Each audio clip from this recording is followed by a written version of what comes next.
Hello, good morning সবাইকে। গরম এক গ্লাস জল দিয়ে আবারও একটি নতুন সকাল শুরু করলাম। আর আজ এসেছিল বাড়িতে সবজি বাজার।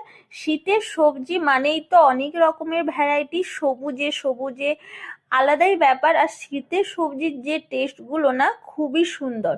আর এসেছিল অনেক রকমের সবজি, শাক, যেমন শিম, বেগুন, মূলো।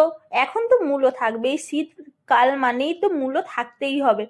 আর ছিল শসা, লাউ, কুমড়ো, পেঁপে, এগুলো সব কিছু, মানে একবারে সব কিছু নিয়ে চলে এসছে আজকে বাজার থেকে। দেখে তো মনে হচ্ছিল পুরো বাজার থেকেই তুলে এনেছে, এই রকম একটা ব্যাপার। আর আজকে আমাদের নিরামিষ যেহেতু, আর ব্রেকফাস্টে করেছিলাম গোটা সিদ্ধ। তোমরা কে কি বলো এটাকে কমেন্টে অবশ্যই জানাবে। ছিল লাল আলু, সাদা আলু, আর তখনও যেহেতু সবজি বাজারটা হয়নি, সে কারণে এখানে আর কোনো সবজির দেওয়া নেই।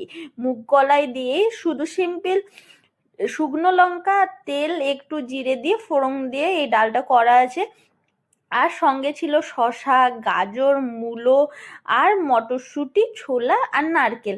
এটা দিয়েই ব্রেকফাস্ট করে নিলাম। আর ব্রেকফাস্টে কিছু যেহেতু ফল খাইনি, তার একটু পরেই ওই জন্য কিউই কেটে নিয়েছিলাম নুন আর লঙ্কা দিয়ে। আর এদিকে করেছি পেয়ারা মাখা নুন আর লঙ্কা দিয়ে, আর লেবু ছিল, অন্য কিছু ছিল না।